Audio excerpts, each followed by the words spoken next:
உயர்த்தி ஆண்டவருக்கு மகிமை செலுத்துவோம். ஹல்லேலூயா, ஹல்லேலூயா. இயேசு கிறிஸ்துவின் இனிய நாமத்தினாலே உங்களை வாழ்த்துகிறேன். உங்கள் மத்தியிலே கர்த்தருடைய நாமத்தை மகிமைப்படுத்த, கர்த்தருடைய ஊழியத்தை செய்ய கர்த்தர் பாராட்டின மேலான கிருபைகளுக்காக நான் ஆண்டவரை ஸ்தோத்திரிக்கிறேன். கர்த்தர் நல்லவர். நிமிடங்கள் கூட கர்த்தருடைய நாமத்தை மகிமைப்படுத்தி ஆராதித்து நாம் கர்த்தருடைய வார்த்தையை கேட்க போகிறோம். இயேசுவின் நாமமே மேலான நாமமே, வல்லமை நாமமே, மகிமை நாமமே. சேர்ந்து பாடி கர்த்தருடைய நாமத்தை உயர்த்துவோமா? இயேசுவின் நாமமே மேலான நாமமே, வல்லமையின் நாமமே, மகிமையின் நாமமே. இயேசுவின் மேலான நாமமே, வல்லமையின் நாமமே, வல்லமையின் நாமமே, மகிமையின் நாமமே. ஒரு விஷயம் கூட, இயேசுவின் நாமமே மேலான க்ளோரி, வல்லமையின் நாமமே, மகிமையின் நாமமே. இயேசுவின் நாமமே மேலான நாமமே, வல்லமையின் நாமமே, மகிமையின் நாமமே. இயேசுவின் நாமத்தை ஆமென் உரத்த சத்தமாய் உயர்த்தி பாடி கர்த்தருக்கு மகிமை செலுத்துவோம். ஹல்லேலூயா. எல்லாரும் கரங்களை தட்டி சந்தோஷமாய் கைகளை தட்டி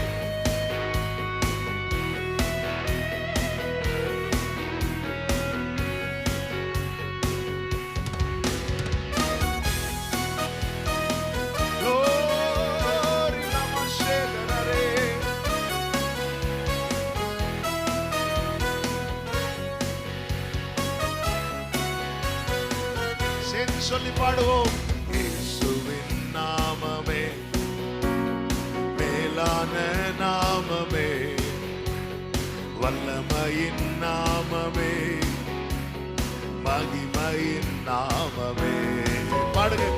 இயேசுவின் நாமமே மேலான நாமமே, வல்லமையின் நாமமே, மகிமையின் நாமமே. வாசல்களை திறந்திடும். சொல்லுங்க. இயேசுவின் நாமம், இயேசுவின் நாமமே வழிகளை திருத்திடும். இயேசுவின் நாமமே வாசல்களை திறந்திடும். இயேசுவின் வழிகளை திருத்திடும். இயேசுவின் வானம் பூமி யாவும் படைத்த சிருஷ்டிப்பின் நாமமே மேலான நாமமே, எங்கள் இயேசுவின் நாமமே. பாடுங்க. வானம் பூமி யாவும் படைத்த சிருஷ்டிப்பின் நாமமே மேலான நாமமே, எங்கள் இயேசுவின் நாமமே. இயேசுவின் நாமமே மேலான நாமமே, வல்லமையின் நாமமே, மகிமையின் நாமமே. நீங்க பாடுங்க. இயேசுவின் நாமமே, ஓ மேலான நாமமே, மேலான நாமமே, வல்லமையின் நாமமே, வல்லமையின் நாமமே, மகிமையின் நாமமே, மகிமையின் அடைக்கலமாகிடும், அடைக்கலமாகிடும். சத்தமாய். இயேசுவின் நாமமே அற்புதங்கள் செய்திடும். இயேசுவின் நாமமே அடைக்கலமாகிடும். இயேசுவின் நாமமே அற்புதங்கள் செய்திடும். இயேசுவின் நாமமே வாதை துன்பம் நோய்கள் யாவும்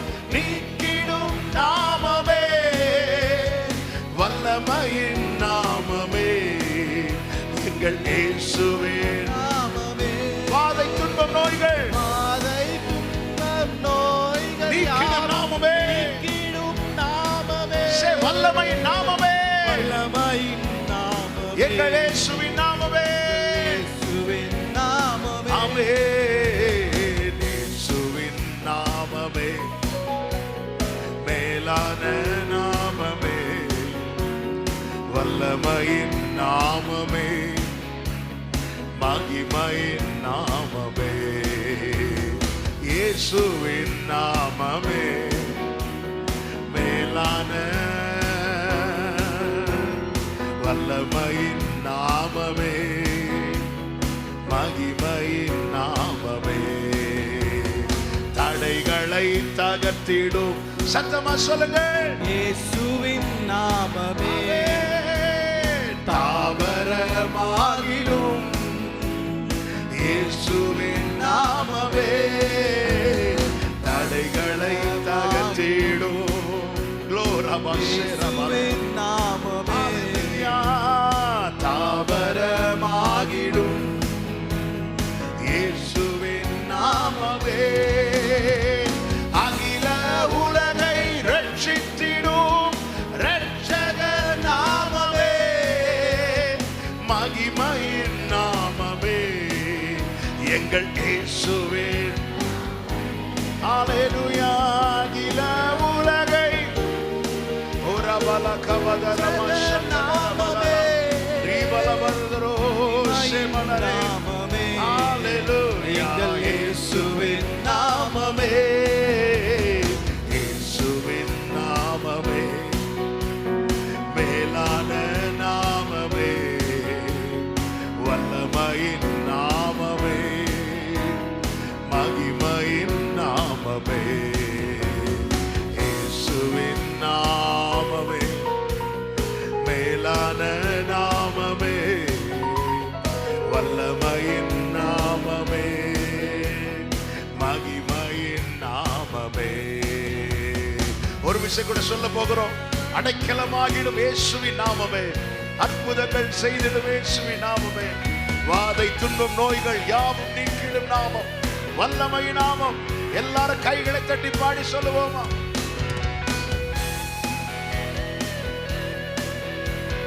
Hallelujah.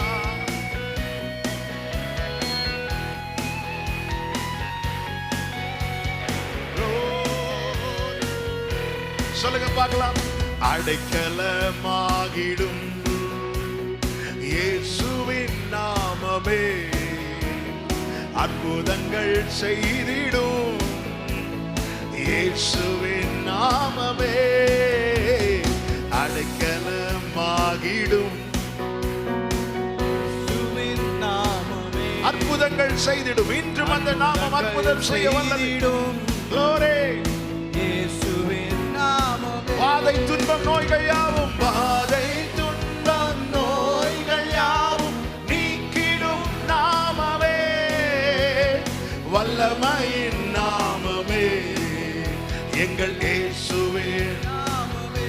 ஓ வாதை துன்பம் நோய்கள், வாதை துன்பம் நோய்கள் யாவும் ஜீசஸ் நாமமே,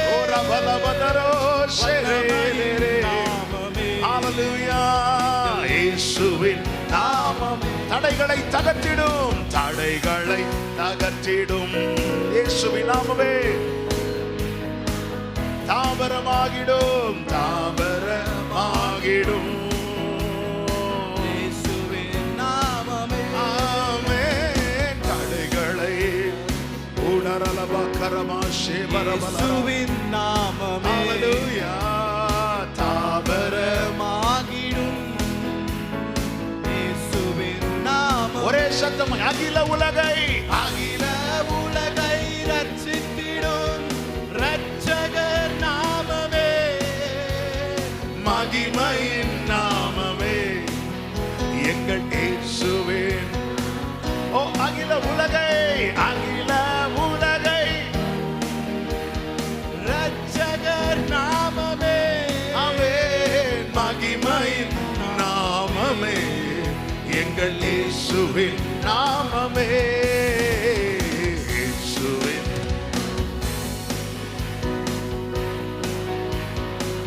வல்லமையின் நாமமே, வல்லமையின் நாமமே, மகிமையின் நாமமே,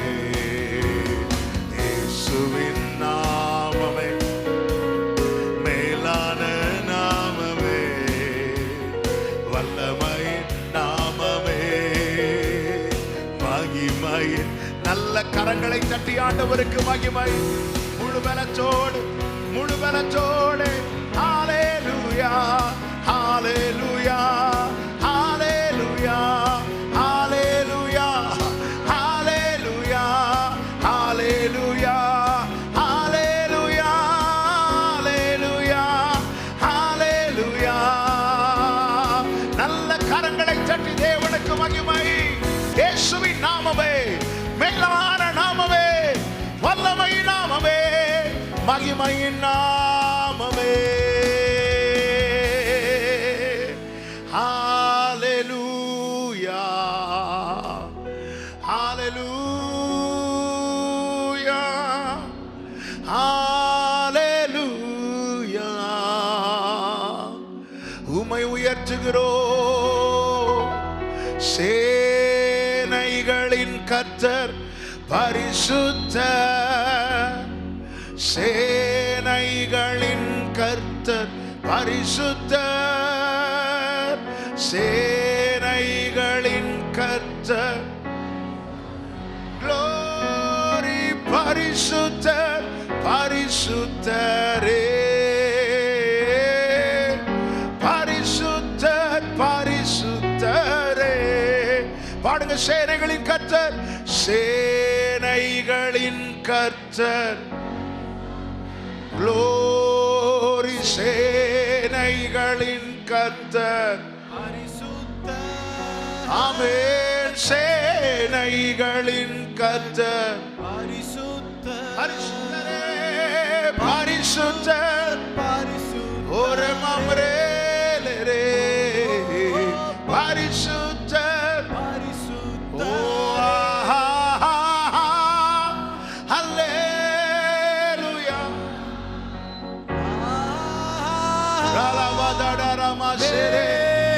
Glorify your holy name, Jesus.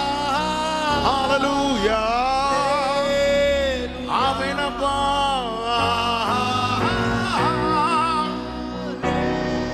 Glory. Hallelujah. Hallelujah.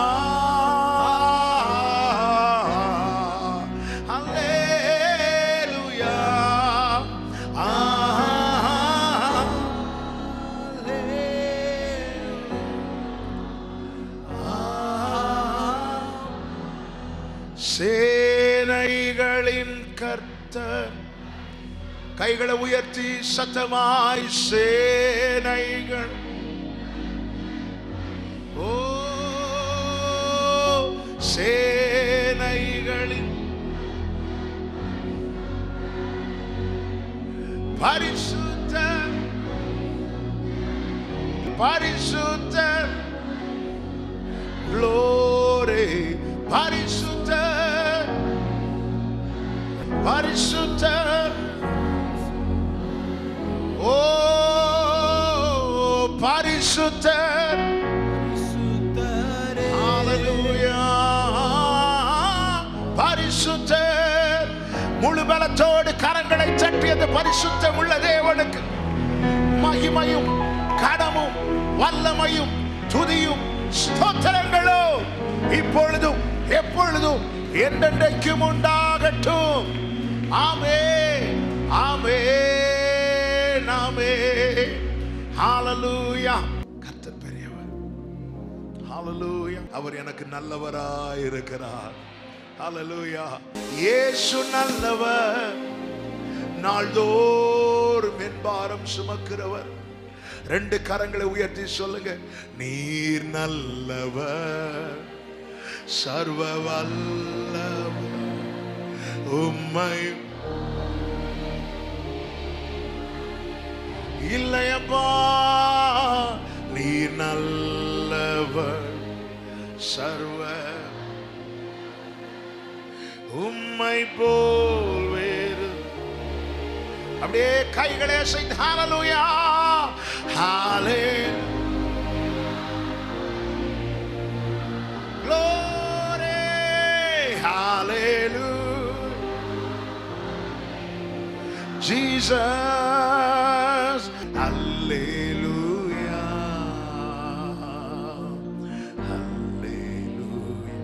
தாழ்த்துகிறோம் ஆண்டவரே. தொடர்ந்து எங்க கூட பேசுங்கப்பா. மீட்பர் நாமத்தில் பிதாவே, ஆமென். கர்த்தர் நல்லவர். ஹல்லேலூயா.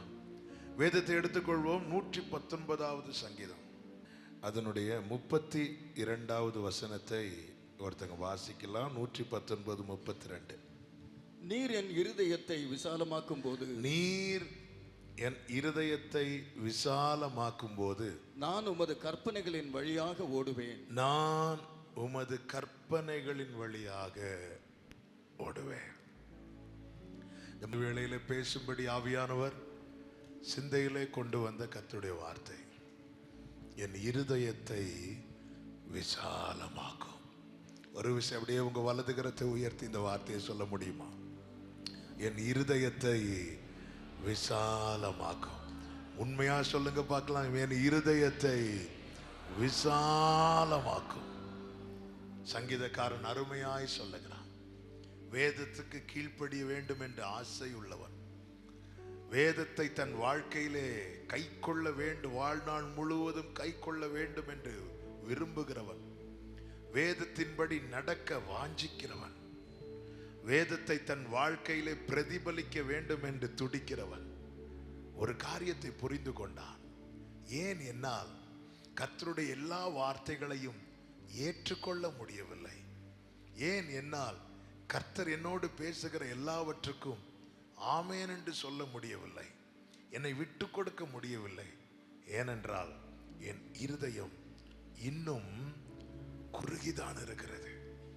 ஒன்றை புரிந்து கொண்டார் தாவீது, என் இருதயம் விசாலமாகும் போது, ஆண்டவர் உம்முடைய வேதத்தில் நடக்கிறது மட்டும் இல்லப்பா, உம்முடைய கற்பனைகளின் வழியாய் என்னால ஓட முடியும் ஆண்டவரே.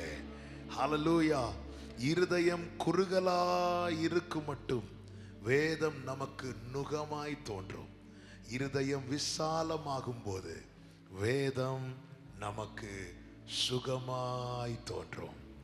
இந்த வேதம் அநேகருக்கு நுகமாய் இருக்கிறது, அநேகருக்கு சுகமாய் இருக்கிறது. யாருக்கு நுகமாய் இருக்கிறது என்று பார்த்தா, யாருடைய இருதயம் குறுகி இருக்கிறதோ அவர்களுக்கு இந்த வேதம் ரொம்ப நுகமா இருக்கிறது. எனவேதான் கர்த்தருடைய வார்த்தையை கேட்காதபடிக்கு ஸ்தேவான் பேசிக் கொண்டிருந்த போது சூழ்ந்திருந்த ஜனங்கள் என்ன செய்தார்கள் தெரியுமா? தங்கள் காதுகளை 2 கைகளால் அடைத்து கொண்டார்கள். ஏற்றுக்கொள்ள முடியவில்லை அவர்களால் அதை அங்கீகரிக்க முடியவில்லை. காதுகளை அடைத்து கொண்டார்கள். ஏனென்றால் இருதயம் குறுகி இருக்கிறது. நமக்கு 1000 சரிகள் தோன்றலாம், ஆனால் சத்தியம் ஒன்றுதான். வேதம் சொல்லுகிறது, சத்தியத்தையும் அறிவீர்கள், சத்தியம் உங்களை விடுதலையாக்கும். நம்முடைய நியாயம் என்று ஒன்று இருக்கிறது, நம்முடைய சரி என்று ஒன்று இருக்கிறது. நமக்கு சரி என்று தோன்றுகிறதெல்லாம் வேதம் அங்கீகரிக்க வேண்டும் என்று அவசியம் இல்லை. ஸ்கூல்ல சொல்லி கொடுப்பாங்க, மனுஷன் குரங்கிலிருந்து வந்தான் என்று. சண்டே ஸ்கூல்ல சொல்லி கொடுப்பாங்க, மனிதனை கர்த்தர் படைத்தார் என்று. ஒரே பிள்ளை 2 காரியத்தையும் படிக்குது. இப்ப ஸ்கூல்லையும் எக்ஸாம் வருது, சண்டே ஸ்கூல்லையும் எக்ஸாம் வருது. ஒரே கொஸ்டின் வருது, என்ன மனிதன் எப்படி வந்தான்? ஸ்கூல்ல கேட்கிறாங்க 2 மார்க் கொஸ்டின். இங்கேயும் கேட்கிறாங்க, சண்டே ஸ்கூல்லையும் 2 மார்க் கொஸ்டின் கேட்கிறாங்க, மனிதன் எப்படி வந்தான் என்று. ஒரே பிள்ளை ஸ்கூல்ல போய் எழுதும், மனிதன் குரங்கிலிருந்து வந்தான் என்று. சண்டே ஸ்கூல்ல வந்து எழுதும், மனிதனை தேவன் படைத்தார் என்று. அங்க அது சரி, இங்க இது சரி. அப்ப 2 சரி இங்கேயே வந்துட்டு. ஆனா இந்த 2ல சத்தியம் ஒன்னே ஒண்ணுதான். ஆமென். சத்தியம் ஒன்றே ஒன்றுதான், கர்த்தர் மனிதனை படைத்தார். இந்த சத்தியத்தை ஸ்கூல்ல போய் எழுதுனா ஃபெயில். அப்ப ஒவ்வொரு இடத்துல அவங்கவுங்களுக்குன்னு ஒரு சரி இருக்கிறது. எல்லாருக்கும், எனக்கு என் பார்வையில இது சரியா இருக்கும், உங்க பார்வையில வேறொன்று சரியா இருக்கும். நமக்கு சரி என்று தோன்றுகிறதெல்லாம் சத்தியமாக வேண்டும் என்ற அவசியம் கிடையாது. நமக்குன்னு ஒரு கொள்கையை வச்சிருப்போம், நமக்குன்னு ஒரு சில நியாயங்களை வைத்து வேதத்தை திறக்கும் போது பல நேரத்தில் வேதம் அதற்கு எதிராக அல்லது அப்படி இருக்கக்கூடாதுப்பா என்று சொல்லி நம்மோடு பேசும்போது அதை அங்கீகரிக்க வேண்டுமானால் நம்முடைய இருதயம் விசாலமா இருக்க வேண்டும். இல்லை என்றால் நம்மால் ஏற்றுக்கொள்ள முடியாது. தாவீதுடைய ஆசை என்ன தெரியுமா? எனக்கு இந்த கற்பனைகளின் வழியாய் நடக்கணும். அதனால ஒன்றை புரிந்து கொண்டார். நிறைய காரியத்தை ஏன் என்னால் அக்செப்ட் பண்ண முடியல, ஏன் என்னால் செய்ய முடியல, என் இருதயம் குறுகி இருக்கிறது. ஆண்டவரிடத்துல ஜெபிக்கிறான். கிருபை என்பது எது நமக்கு செய்ய முடியாதோ அதை செய்யும்படிக்கு தேவன் கொடுக்கிற ஈவு. எனவே தான் பவுல் சொல்லுகிறார், நான் கிருபையை விருதாவாக்குகிறதில்லை. கிருபை பெற்றவங்க தங்கள் கால் போன போக்கில் மனம் போன போக்கில் நடக்கிறார்கள் என்றால் கிருபையை வீணாக்குகிறார்கள். கிருபையை பெற்றுக்கொண்டவர்களில் யார் எதற்காய் நான் பிடிக்கப்பட்டேனோ அதை அடையும்படி ஆசையாய் தொடருகிறேன் என்று முன் சொல்லுகிறார்களோ அவர்களே கிருபையை சரியாய் செலவிடுகிறார்கள். வேதம் தெளிவாய் சொல்லுகிறது, யாருக்கு அதிகம் கொடுக்கப்பட்டதோ அவர்களிடத்தில் அதிகம் கேட்கப்படும். பவுல் சொல்லுகிறார், நான் அப்போஸ்தலர் என்று பெயர் பெறுவதற்கு எந்த விதத்திலும் பாத்திரவான் அல்ல. அப்போஸ்தலர் எல்லாரிலும் நான் மிகவும் சிறியவனாயிருக்கிறேன். நான் மிகவும் சிறியவனாயிருக்கிறேன். அப்படி இருந்தும் அவங்க எல்லாரிலும் நான் அதிகம் பிரயாசப்பட்டேன். ஆகிலும் நான் அல்ல, எனக்குள்ள இருக்கிற தேவ கிருபை எனக்கு கொடுக்கப்பட்டிருக்கிறது. அது என்னை பிரயாசப்பட வைக்கிறது. கர்த்தருடைய பரிசுத்த நாமம் மகிமைப்படுவதாக.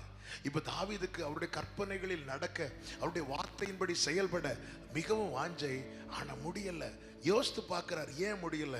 அப்பொழுதுதான் புரிந்து கொள்ளுகிறது, நிறைய காரியத்துக்கு இன்னும் என் இருதயம் இறுக்கமாய் தான் இருக்கிறது. அப்பொழுது கர்த்தரை பார்த்து கேட்கிறார், ஆண்டவரே, ஆண்டவரே, நீங்க உம்முடைய வார்த்தையின்படி நடக்கணும்னு என்கிட்ட விரும்புறீங்க. நான் உங்ககிட்ட ஒரு விண்ணப்பத்தை வைக்கிறேன்ப்பா. நீங்க மட்டும் என் இருதயத்தை விசாலமாக்கிட்டீங்கன்னா இந்த வேதத்துல நடக்கிறது, ஆண்டவரே, உம்முடைய கற்பனைகளின் வழியாய் ஓடுவேன். ஆமென். கடினமான பாதையில ஓட முடியாது, நடக்கதான் முடியும். பாதை அகலமாகும் போது அதுல தைரியமா ஓட முடியும். அதுதான் ஆரம்பத்தில் சொன்ன வார்த்தையை ரிப்பீட் பண்றேன். என் இருதயம் விசாலமானால் இந்த வேதம் எனக்கு நுகமாய் தோன்றாது, சுகமாய் தான் தெரியும். இருதயம் விசாலமாக்கப்பட வேண்டியது அவசியமாயிருக்கிறது.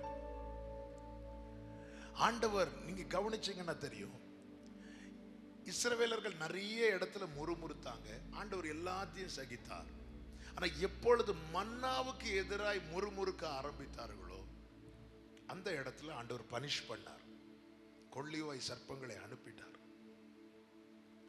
ஆண்டவர் எரேமியாவை கொண்டு ஒரு வார்த்தை சொல்லுவார், நம் தேவன் நீடிய பொறுமை உள்ளவர். அவரே சொல்லுகிறார், நான் பொறுத்து பொறுத்து இளைத்து போனேன். ஒரு மனுஷன் எப்பொழுது தேவனுடைய பொறுமையை சோதிக்கிறான் தெரியுமா? கர்த்தருடைய வார்த்தைக்கு அவன் தன் செவியையும் தன் இருதயத்தையும் அடைக்கும் போது. ஆண்டவர் சங்கீதக்காரனை கொண்டு அழகாய் எழுதி வைக்கிறார், என் ஜனம் எனக்கு செவி கொடுத்தால் நலமாயிருக்குமே. என் ஜனம் என்னை விரும்பவில்லை. யார் ஆண்டவரை நேசிக்கலையா, யார் வேதத்துக்கு செவி கொடுக்க மறுக்கிறார்களோ அவர்கள் தேவனை நேசிக்கவில்லை என்று தேவனே சொல்லுகிறார். என் ஜனம் என்னை விரும்பவில்லை. ஆனா பாடுவோம், நான் உங்களை நேசிக்கிறேன் ஆண்டவரே, நான் உம்மிடத்தில் தான் அன்பு கூறுகிறேன் என்று. இந்த வேதத்தை என்னை நோக்கி வருகிற கர்த்தருடைய வார்த்தைக்கு என்னால் ஆமேன் சொல்ல முடிகிறதா? என்னால் விட்டு கொடுக்க முடிகிறதா? அப்படி இல்லை என்றால் அந்த காரியத்தில் நம்முடைய இருதயம் இன்னும் குறுகிதான், சுருங்கிதான் இருக்கிறது. நீரின் இருதயத்தை விசாலமாக்கும் போது நான் உம்முடைய கற்பனைகளின் வழியாய் ஓடுவேன். இருதயம் விசாலமாகும் போதுதான் இந்த ராஜ்யத்தின் மனநிலை நமக்கு உண்டாகும். Kingdom mind. தேவ ராஜ்யத்தினுடைய ஆண்டவர் சீஷர்களை பார்த்து ஒரு வார்த்தை சொல்வார், தேவனுடைய ராஜ்யம் உங்களிடத்தில் இருக்கிறது. ஆண்டவர் ராஜ்யத்தின் மனநிலையோடு தான் செயல்பட்டார். எனவே தான் ஜெபிக்க சொல்லி கொடுக்கும் போது உம்முடைய ராஜ்யம் வருவதாக, உம்முடைய ராஜ்யம் வருவதாக. அதுல நீதி இருக்கிறது, சமாதானம் இருக்கிறது, பரிசுத்தாவின் சந்தோஷம் இருக்கிறது. இதையெல்லாம் நாம் அனுபவிக்கும்படிக்கு தேவன் தம்முடைய விலையேற பெற்ற ஈவாகிய பரிசுத்த ஆவியை நமக்கு ஈவாய் தந்திருக்கிறார். ஆனா அபிஷேகம் பெற்றும் இன்னைக்கு பரிசுத்தாவின் சந்தோஷத்தை அனுபவிக்க முடியவில்லை, நீதியான காரியங்களை வெளிப்படுத்த முடியவில்லை, சமாதானமாய் காணப்பட முடிகிறதில்லை. ஏனென்றால் இந்த வார்த்தைக்கு உள்ளே போக நம்மிடத்திலே இடமில்லாதிருக்கிறது. ஆமென். சங்கீதம் 50 கர்த்தர் சொல்லுகிறார், நீ என் வார்த்தையை உன்னுடைய முதுகுக்கு பின்னாக எறிந்து விட்டாய். எறிந்துட்ட. உன்னை நோக்கி வந்த வார்த்தையை உன்னால் ஏற்றுக்கொள்ள முடியாமல் நீ அதை பின்னாக எறிந்து விட்டாய். பின்னாக எறிந்து விட்டாய். நம்மை நோக்கி வருகிற வார்த்தைக்கு நம்மளால ஏற்றுக்கொள்ளுகிற முடிகிற அளவுக்கு நம்முடைய இருதயம் விசாலமா இருக்குதா? இந்த வார்த்தையை எதிர்க்கிறவர்கள், வார்த்தையை அந்நிய காரியமா எண்ணுகிறவர்களை, ஆமென், ஓசியாவில் சொல்லப்பட்டிருக்கிறது, அவர்கள் அதை அந்நிய காரியமா எண்ணினார்கள். அதனால் அப்படிப்பட்டவர்கள் யாராய் மாற்றப்பட்டார்களாம்? விரும்பப்படாத பாத்திரமாய் மாற்றப்பட்டார்களாம். நமக்கு எவ்வளவுதான் பிடித்த ஆகாரமா இருந்தாலும் சரி, நமக்கு பிடிக்காத ஒரு பாத்திரத்தில் அதை வைத்து நம்மிடத்தில் தருவார்களே, ஆனால் நம்மால் அதை ஏற்றுக்கொள்ள முடியாது.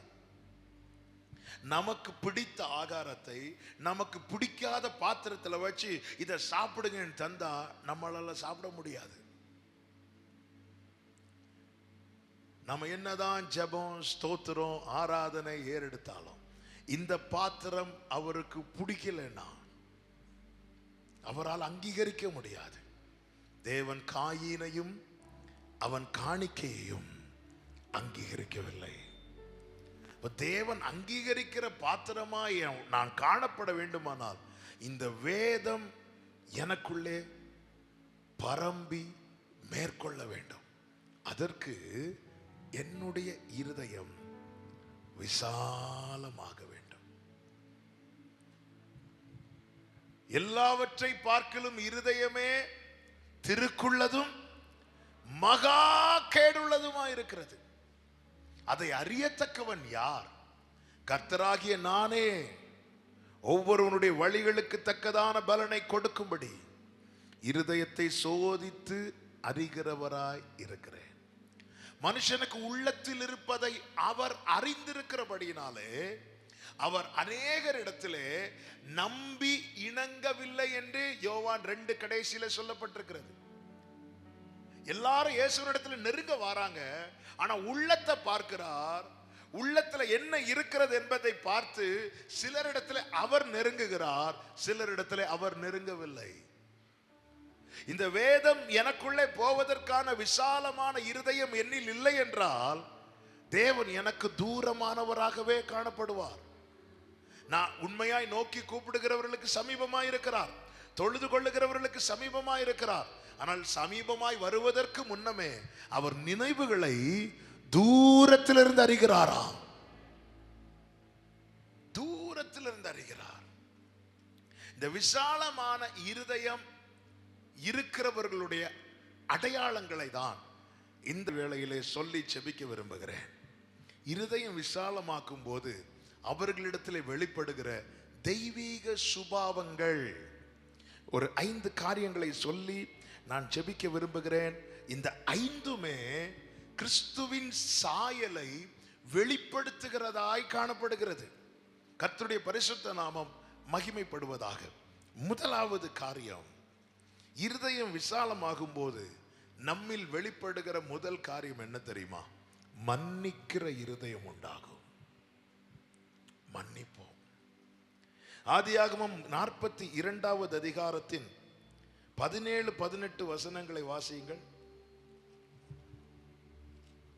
42வது அதிகாரம் 17-18 வசனங்கள். அவர்கள் எல்லோரையும் 3 நாள் காவலிலே வைத்தான். மூன்றாம் நாளிலே யோசேப்பு அவர்களை நோக்கி, நான் தேவனுக்கு பயப்படுகிறவன், நீங்கள் உயிரோடு இருக்கும்படிக்கு ஒன்று செய்யுங்கள். நல்ல கவனிங்க. யோசேப்பு எகிப்தில் இருக்கிறார். சகோதரர்கள் பஞ்ச காலத்தில் தானியம் வாங்கும்படி எகிப்துக்கு வருகிறார்கள். யோசேப்புக்கு தெரிஞ்சிட்டு இது சகோதரர்கள் என்று. சகோதரர்களுக்கு தெரியல இது யோசேப்பு என்று. ஏறக்குறை 20 வருடத்துக்கு மேலாகிறது இவங்க பார்த்து. இப்ப யோசேப்புக்கு தெரியுது இவர்கள் சகோதரர்கள் என்று. சகோதரர்களுக்கு தெரியல இது யோசேப்பு. எப்படி யோசேப்பு கண்டுபிடித்தார் இது சகோதரர்கள் என்று? ஏன் சகோதரர்களை கண்டுபிடிக்க முடியல இது யோசேப்புன்னு? ஏனென்றால் சகோதரர்கள் அன்னைக்கு எப்படி இருந்தார்களோ அப்படியேதான். பிறருடைய வளர்ச்சியிலே பொறாமை கொண்டு சில காரியங்களை செய்கிறார்கள். ஆனா வருடம் 20 தாண்டினதுக்கு அப்புறம் அவங்க எப்படிதான் இருக்கிறாங்க? அப்படிதான் இருக்கிறாங்க. ஆனா யோசேப்பு அவங்களால கண்டுபிடிக்க முடியல. ஏன்னா அவன் அப்பொழுது இருந்தது போது இப்பொழுது இல்லை. அவன் வளர்ந்திருக்கிறான், அவன் உயர்ந்திருக்கிறான், அவன் வாழ்க்கையில பெரிய மாற்றம். இப்ப கவனிங்க, யோசேப்பு சகோதரர்களை பார்த்ததுமே அவனுக்கு என்ன ஞாபகம் வருது அப்படின்னா, இவர்கள் தனக்கு செய்தது. உடனே இருதயத்தை கடினமாக்குறார் யோசேப்பு. பார்த்தது அண்ணா அப்படின்லாம் ஓடி போய் கட்டிப்பிடிக்கல. இருதயத்தை கடினமாக்கி, நீங்க வேவு பார்க்க வந்திருக்கிறீங்கன்னு சொல்லி ரொம்ப கொடுமையாய் ரொம்ப கடினமா நடத்தி அவர்களை காவலில் வைக்கிறார். காவலில் வைத்து 3 நாட்கள் கழித்து வந்து அவர்களை கட்டவிழ்த்து விடுகிறான். கட்டவிழ்த்து விடும்போது சொல்லுகிற ஒரு வார்த்தை என்ன தெரியுமா? நான் கர்த்தருக்கு பயப்படுகிறவன். நான் ஆவிக்குரிய கண்ணோட்டத்தோடு சொல்ல விரும்புகிறேன். இவர்களை பார்த்ததுமே இவங்க செஞ்சது ஞாபகம் வந்துட்டு, இவங்க செஞ்சது ஞாபகம் வந்ததுமே யோசேப்புடைய முகம் மாறுது. நம்ம நல்லா தான் இருப்போம், சாந்த குணமுள்ளவர்களா இருப்போம். ஆனா சிலரை பார்க்கும்போது தான் சுனாமி. அது வரைக்கும் பார்க்கிறது வரைக்கும் பிரச்சனையே இல்லை, ஆனா பார்த்ததும். ஆனா யோசேப்பு பாருங்க, எப்பொழுது அவர்களை கடினமாய் நடத்த ஆரம்பிக்கிறானோ, தேவ சமூகத்தில் போய் யோசேப்பால இருக்க முடியல. ஒரு நாள் ட்ரை பண்ணி பார்க்கிறான், 2 நாள் ட்ரை பண்ணி பார்க்கிறான், 3ஆவது நாள் ட்ரை பண்ணி பார்க்கிறான். ஏதோ நஷ்டப்பட்டது போல இப்பொழுது வந்து சொல்லுகிறான், நான் கர்த்தருக்கு பயப்படுகிறவன், கர்த்தருக்கு பயப்படுகிறவன். ஆண்டவர் சமூகத்தில் இருக்கும்போது யோசேப்பிட்ட ஆண்டவர் நிச்சயமா இடைப்பட்டிருப்பார். எப்படி இடைப்பட்டிருப்பார்? யோசேப்பே, அவங்க செய்ததை நீ நினைச்சா உனக்கு அவங்கள மன்னிக்க முடியாது. நான் செய்ததை நீ நினைச்சா உன்னால் அவங்கள மன்னிக்க முடியும். இத்தனை நாட்களில் எத்தனை பேருக்கு உண்மையா சொல்ல முடியும்? மனிதன் எனக்கு செய்த தீமையின் எண்ணிக்கையை விட தேவன் எனக்கு செய்த நன்மையின் எண்ணிக்கை அதிகம் என்று சொல்லுகிறவர்கள் மாத்திரம். ஹல்லேலூயா. ஆனா நம்ம எதை ரொம்ப நினைக்கிறோம்? ஆமென். மனிதன் செய்ததை நினைத்தால் விசாலமான இருதயம் கூட குறுக ஆரம்பித்து விடும். தேவன் செய்ததை நினைத்தால் குறுகி இருக்கிற இருதயம் கூட விசாலமாக ஆரம்பித்து விடும். ஹல்லேலூயா. யோசேப்பு நினைச்ச அவங்க கதை அப்பவே முடிச்சிருக்கலாம். இல்ல, யோசேப்பு அப்படி செய்யல. யோசேப்பு மன்னிக்க துவங்குகிறான், மன்னிக்க துவங்குகிறான். அதன் பிறகு நீங்க பார்த்தீங்கன்னா தெரியும், அவர்களுக்கு வாழ்வாதாரம் உண்டாகும்படியான செயல்களை தான் யோசேப்பு முழுவதுமாய் செய்து கொண்டிருப்பார். கடைசியில் யோசேப்பு தன்னை அவர்களுக்கு வெளிப்படுத்தும் போது அவர்கள் பயந்தார்கள். அவங்க என்ன நினைச்சாங்கன்னா, நாம் அன்னைக்கு செய்ததை அவன் மனசுல வச்சு இன்னைக்கு நமக்கு செய்வான் என்று. இல்லை. அப்பொழுது யோசேப்பு சொல்லுகிறார், நீங்கள் எனக்கு தீமை செய்தீர்கள் என்றல்ல, தீமை செய்ய சகோதரர்கள் தீமை செய்ய நினைத்தார்களா, தீமை செய்தார்களா? தீமை செய்த. ஆனா யோசேப்பு என்ன சொல்றாரு? தீமை செய்ய. அப்ப அவங்க செய்த தீமையை யோசேப்பு என்ன பண்ணிட்டாரு? மறந்துட்டார். எப்படி மறந்தார்? யோசேப்பே சொல்றார், கர்த்தரனை மறக்க பண்ணினார். இருதயம் விசாலமாகும் போது மனிதன் செய்த தீமைய நம்ம மறப்போம். மறக்காம நம்மால முழுமையாய் மன்னிக்க முடியாது. நம்ம ஒரு செய்தி கேட்டு உடனே மன்னிப்போம். சிஸ்டர், நான் உங்களை மன்னிச்சிட்டேன். அடுத்து ஏதாவது பிரச்சனை வரும்போது எனக்கு அப்பவே தெரியும் பழைய. இந்த மன்னிக்கிறதுல மறக்க, நீங்க எனக்கு தீமை செய்ய நினைத்தீர்கள். அவங்க தீமை செய்ய நினைக்க மட்டுமா செஞ்சாங்க? அவங்க செஞ்ச தீமையெல்லாம் பட்டியல் போடலாம். அப்ப ஆசையா வாங்கி கொடுத்த ட்ரெஸ்ஸை உன் கண்ணுக்கு முன்னாடி கிழிச்சாங்க. உன்னை தூக்கி கிணத்துல தூக்கி போட்டாங்க. நீ கத்துனதுக்கு அப்புறமும் கண்டுக்காம இருந்தாங்க. உனக்கு சீப் ரேட் ஒரு 20 வெள்ளி காசுக்கு உன்னை அடிமையா விட்டு போட்டாங்க. எவ்வளவு தீமை செய்தாங்க. அதோட விட்டாங்களா? நீ செத்துட்டேன்னு உங்க அப்பா கிட்ட போய் சொல்லி உங்க அப்பாவை காயப்படுத்தினாங்க, அழ வச்சாங்க. ஆனா யோசிப்பு சொல்லி, இல்ல நீங்க எனக்கு தீமை செய்ய நினைத்தீர்கள். இருதயம் விசாலமாகும் போது தேவன் செய்த நன்மை, கர்த்தரோ எனக்கு அதை நன்மையாக முடிய பண்ணினார். என் இருதயத்துல மனிதன் செய்த தீமையை விட தேவன் செய்த நன்மை பரம்பி இருக்குமானால் நான் ஆசீர்வதிக்கப்பட்டவனாய் மாத்திரமல்ல, யார் யார் எனக்கு தீமை செய்த நினைத்தார்களோ அவர்களுக்கே கர்த்தர் என்னை ஆசீர்வாதமாய் ஒருவனுடைய வழிகள் கர்த்தருக்கு பிரியமாய் இருந்தால் அவனுடைய சத்துருக்களும் அவனோடு கூட. இந்த மன்னிக்கிற மனநிலைமை வேணும். யாக்கோபுடைய குமாரத்தி தீனாள் தேசத்தை பார்க்கும்படி போகிறாள். ஏமோர்ல சீகேம் என்பவன் அவள் மேல் ஆசை கொண்டு அவளை கெடுத்து விடுகிறான். இந்த செய்தி யாக்கோபின் குமாரர்கள் கேள்விப்பட்டு கோபம் கொள்ளுகிறார்கள். அப்பொழுது அவங்க சமாதானமாக வராங்க. சீகேமின் வீட்டார் வந்து சமாதானமாகி, எனக்கு அவள் மேல் பிரியமா இருக்கிறது, அவளை நான் திருமணம் செய்து கொள்ளுகிறேன் என்று சொல்லி யாக்கோபோடு சமாதானமாகிறார்கள். இப்பொழுது யாக்கோபு என்ன செய்கிறார் என்றால், இருதயத்தில் சமாதானமாகி அவனுக்கு அவளை விவாகம் பண்ணி கொடுக்கிறார். யாக்கோபு தகப்பன் மன்னிக்கிறார். இது ஒரு கொடுமையான செயல். ஆனால் தகப்பன் மன்னிக்கிறார். ஆனால் அந்த தகப்பனுடைய பிள்ளைகளான லேவி சிமியோனுக்கு மன்னிக்க முடியவில்லை. சிலர் சொல்லுவாங்க தெரியுமா, ஆண்டவரே மன்னிச்சாலும் நாங்க மன்னிக்க மாட்டோம். தகப்பன் மன்னிக்கிறார், பிள்ளைங்க மன்னிக்கல.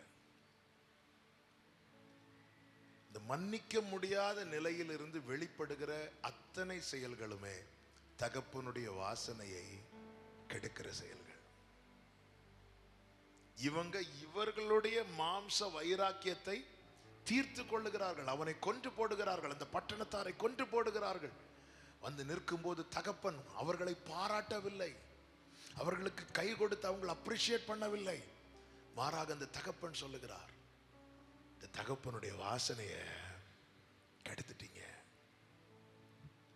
ஒருத்தங்க மேல இருக்கிற கசப்பை வைராக்கியத்தை நம் மனதிலே சுமந்து கொண்டிருப்போமானால் நம்மில் வெளிப்படுகிற அத்தனை கிரியைகளும் நமக்கு சரியாய் தோன்றலாம், நமக்கு நியாயம் என்று தோன்றலாம்.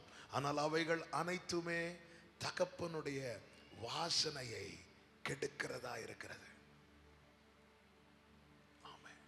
மாம்ச கிரியைகள் வெளியரங்கமாயின. தகப்பன் மன்னிச்சிட்டார்ல, ஆண்டவரால மன்னிக்க முடியுதுல்ல, ஏன் நம்மளால முடியல?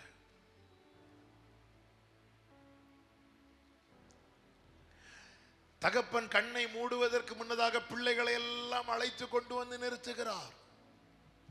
ரூபன் துவங்கி யோசேப்பு பென்யமீன் வரைக்கும் ஒவ்வொருவரையும் ஆசீர்வதிக்கும் போது இந்த சிமியோன் லேவியை மட்டும் அவர்கள் வாசனையை கெடுத்ததுனால அந்த பலன் கொடுக்கிற நாளிலே அவனுக்குரிய ஆசீர்வாதத்தை சொல்லி ஆசீர்வதிக்கிற அந்த நாளிலே மற்றவங்க மேல எல்லாம் ஆசீர்வாதம் விழுகிறது, இவங்க மேல சாபம் விழுகிறது. நீங்க தகப்பன் வாசனையை கெடுத்துட்டீங்கன்னு சொல்லும் போது கூட இந்த சிமியோனும் லேவியும், அப்பா தெரியாம பண்ணிட்டோம்பா, எங்க கோபத்துல பண்ணிட்டோப்பான்னு சொல்லாம தங்களுடைய நியாயத்தையே சொல்லி கொண்டிருக்கிறார்கள். கர்த்தருடைய வார்த்தை நம்மை நோக்கி வந்த பிறகும் இன்னும் நாம் நம்முடைய நியாயத்தையே சொல்லிக் கொண்டிருப்போமானால் இதனுடைய விளைவை கர்த்தர் பலன் கொடுக்கும் நாளிலே நீ எந்த அளவின்படி அளக்கிறாயோ அதே அளவின்படியே உனக்கும் அளக்கப்படும். இயேசு கிறிஸ்து ஜெபிக்க சொல்லிக் கொடுக்கும் போது சொல்லிக் கொடுக்கிறார், எங்கள் கடனாளிகளுக்கு நாங்கள் மன்னிக்கிறது போல எங்கள் கடன்களை.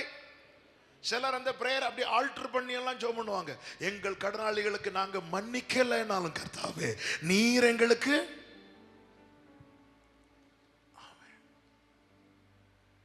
மத்தேயு சுவிசேஷம் 18வது அதிகாரம் 23 முதல் 35 வரை உள்ள வசனங்களிலே ஒரு சம்பவம் சொல்லப்பட்டிருக்கிறது. ஒருவனிடத்தில் 2 பேர் கடன் பட்டிருக்கிறார்கள். கணக்கு பார்க்க துவங்குகிறான். 10,000 தாலந்து கடன் பட்டவன் ஒருவனை அவனுக்கு முன்பாக கொண்டு வருகிறார்கள். கடனை தீர்க்க அவனுக்கு நிர்வாகம் இல்லாது இருக்கிறது. அவன் கதறான் காலில் விழுந்து. 26வது வசனம், ஆண்டவனே என்னிடத்தில் பொறுமையாயிரும், எல்லாவற்றையும் உமக்கு கொடுத்து தீர்க்கிறேன் என்றான். உடனே அவர் மனம் இறங்கி அவனை விடுதலை பண்ணி கடனையும் அவனுக்கு, நல்ல கவனிங்க, இப்போ அந்த எஜமான் என்ன செய்கிறார், அவனுக்கு கடனை சொல்லுங்க மன்னிச்சிட்டார். இப்போ மன்னிப்பை பெற்றவன் விடுதலையோடு புறப்படுகிறான். புறப்படும் போது இவனிடத்தில் 100 வெள்ளிப்பணம் வாங்கின ஒருவனை வழியிலே பார்க்கிறான். இவன் 10,000 தாலந்து கடன் எஜமான்ட்ட வாங்கி இருக்கிறார். அந்த எஜமான் மனமிறங்கி மன்னிக்கிறார். மன்னிப்பை பெற்றவன் விடுதலையோடு வரும்போது இவனிடத்தில் 100 தாலந்து வாங்கினவனை வழியிலே பார்க்கிறான். பார்க்கும்போது ஏன்ட்ட வாங்கின 100 தாலந்து வெள்ளி எங்கன்னு கேட்கும்போது அவன் சொல்றான், இப்போ என்கிட்ட நிர்வாகம் இல்லை, நான் அதை நிச்சயமா தந்துறேன், எனக்கு இறங்குங்கன்னு சொல்லும் போது அவன் இறங்கவில்லை. அவனால் இவனை மன்னிக்க முடியவில்லை. அவனை காவல்ல போட்டான். இந்த செய்தி யாருக்கு போகிறது? இவனை மன்னித்தவருக்கு போகிறது.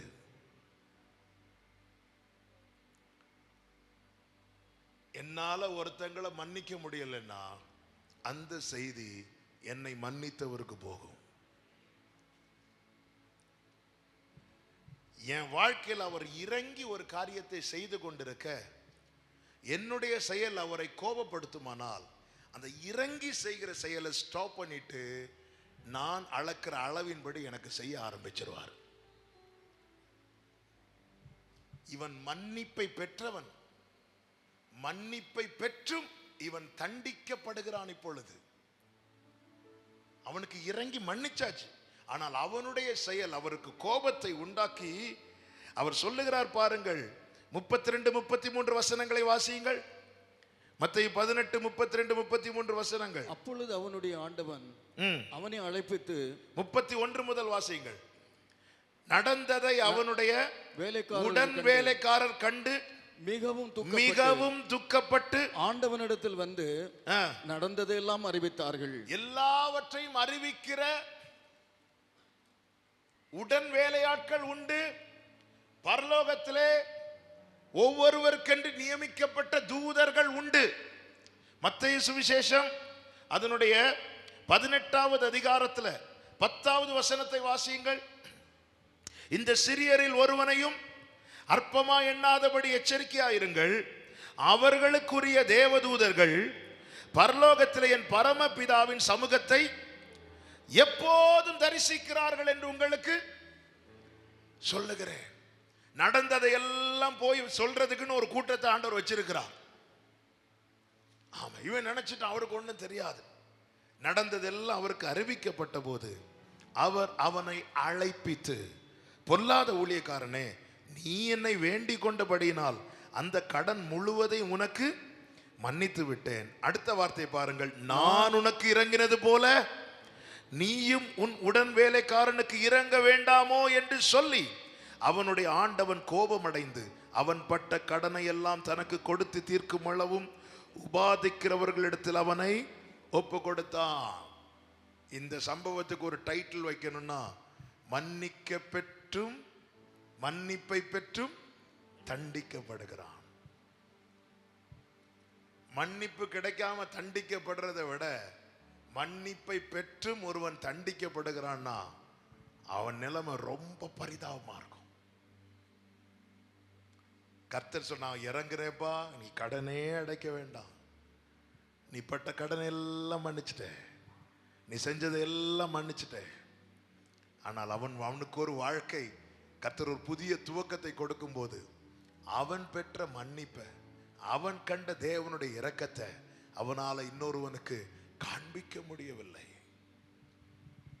இந்த செய்தி அவர் அறிகிறார். அதுவரை இரக்கத்தின் அடிப்படையில் அவன் வாழ்க்கையில கிரியை செய்தவர். அதன் பிறகு அவன் அளந்த அளவின் அடிப்படையில் கிரியை செய்ய ஆரம்பிக்கிறார்.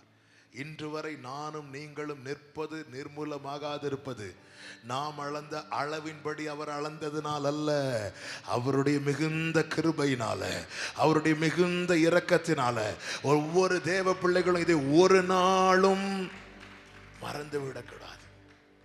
எனவேதான் ஆண்டவர் சொல்லுகிறார், நீங்கள் அவனவன் தன் தன் சகோதரன் செய்த தப்பிதங்களை மனப்பூர்வமாய் மன்னியாமற் போனால் என் பரம பிதாவும் உங்களுக்கு இப்படியே செய்வார். ஆமென். அப்பாவே மன்னிச்சிட்டாரு, ஒருத்தங்களை மன்னிக்க முடியலையா? அது நம்முடைய பலவீனம். நம்ம உடனே என்ன செய்யணும்னா, நம்ம நியாயத்தெல்லாம் கொண்டு வைக்க கூடாது. நம்ம தேவ சமூகத்தில் போய் நான் என் பலவீனத்தை அறிந்தால் தானே அவர்கிட்ட நான் கிருபையை கேட்க முடியும். நான் என் பலவீனத்தை நியாயப்படுத்தி கொண்டிருந்தால் எப்படி அவருடைய பலன் என் பலவீனத்தில் பூரணமாய் விளக்கும்? ஆண்டவரே, எனக்கு மன்னிக்கணும்னு ஆசைப்பா, ஆனால் மன்னிக்கவே முடியல ஆண்டவரே, எனக்கு இறங்குங்க ஆண்டவரே. பிரியமான கர்த்தருடைய பிள்ளைகளே, ஆமென். நம்மை தேவன் ஒரு லக்கை நோக்கி நடத்தி கொண்டு போயிட்டே இருக்கிறார். நாளைக்கு நானும் நீங்களும் யாரா மாற போகிறோம் தெரியுமா? 2000 வருஷத்துக்கு முன்னாடி ஆண்டவர் வந்தாரே, அவரை எந்தெந்த கண்கள் பார்த்ததோ அவர்கள் எவ்வளவு பாக்கியவான்களோ அதை விட பாக்கியவான்கள் நாம. ஏனென்றால் 2000 வருடத்துக்கு முன்பதாக பார்த்த இயேசுவை, எப்படிப்பட்ட இயேசுவை பார்த்தாங்கன்னா, எல்லாவற்றையும் வெறுமையாக்கி வந்த இயேசுவை பார்த்தாங்க. இனி எப்படிப்பட்ட இயேசுவை பார்க்க போகிறோம் தெரியுமா? அவர் இருக்கிற வண்ணமாகவே நானும் நீங்களும் அவரை முகமுகமாய் பார்க்க போகிறோம். அப்படி பார்க்க போறதுனால நாமும் அவரை போல மாறும்படியாய் கர்த்தர் அப்படி ஒரு மகிமைய, அப்படி ஒரு தேவ சாயலை கர்த்தர் நமக்கு வைத்திருக்கிறார். இதை நோக்கி நம்மை நடத்தி கொண்டு போய் கொண்டிருக்கும் போது இப்படிப்பட்ட காரியங்கள் நம்மை முடக்கிவிடக்கூடாது. வாழ்க்கையை திரும்பி பார்க்கும்போது நிறைய காரியத்தை தாண்டி வந்திருப்போம், நிறைய விஷயத்தை கடந்து வந்திருப்போம். நாம எதுக்காக சண்டை போடுறோமோ, எதுக்காக கோவப்படுறோமோ, கொஞ்ச நாள் கழிச்சு பார்த்தா அது வேற யாருக்கோ சொந்தமா இருக்கும். இந்த பூமியில எதுவுமே நிலையானதும் கிடையாது, நிரந்தரமும் கிடையாது. தேவையானது ஒன்றே, தேவையானது ஒன்றே. அதை நானும் நீங்களும் இழந்துடக்கூடாது. ஆமென். இந்த மன்னிக்கிற இருதயத்தை ஆண்டவர்கிட்ட கேட்கிறது. பிரசங்கம் பண்றது ரொம்ப ஈஸி, மன்னியுங்கள் என்று பிரசங்கம் பண்றது ரொம்ப ஈஸி. அப்படி ஹாயா உட்காந்து கேட்கறது அதை விட ஈஸி. நம்மளால முடியுதா? மன்னிக்க முடியுதா? இல்லைன்னா ஆண்டவர்கிட்ட கேட்கணும். இந்த மன்னிக்கிற இருதயத்தை தாங்க. பாருங்க, ஒரு தகப்பன் பிள்ளையை இயேசுவின் இடத்துல அழைத்து கொண்டு வருகிறார். வரும்போது விசுவாசத்தோட தான் வரார். ஆனா சீஷர்களுடைய பிரேயரை பார்த்ததும் இருந்த விசுவாசம் எல்லாம் போயிட்டு, அப்பொழுது இயேசு மலையிலிருந்து இறங்கி வரார். வந்து கேட்குறாங்க, இப்படி இவன் வரான், எவ்வளோ நாள் பாச்சு? சின்ன வயசுலேருந்தே தீயிலையும் தண்ணியிலையும் தள்ளுது ஆண்டவரே, சீஷர்களால் முடியல. அப்படி சொல்லிட்டு பார்க்குற பார்வையில் உங்களுக்காவது முடியுமா? நம்பிக்கையோடு தான் வந்தேன், ஆனால் இவங்க ஜெபத்தை பார்த்தா இருக்க நம்பிக்கை போயிட்டு. ஆண்டவரே, இயேசு ஒரு வார்த்தை சொல்லுவார், விசுவாசித்தால் கூடும். விசுவாசிக்கிறவனுக்கு உடனே அவன் சொல்ற, விசுவாசிக்கிறேன் ஆண்டவரே சொல்லிட்டு அடுத்த வார்த்தை, என் அவிசுவாசம் நீங்கும்படி எனக்கு உதவும். உடனே இயேசு சொன்னாரா, போய் அவிசுவாசம் எல்லாம் நீங்கிட்டுவான்னு சொன்னாரா? இல்லை. ஏனென்றால் அவன் தன் பலவீனத்தை உணர்ந்து ஒப்புக்கொண்டான்.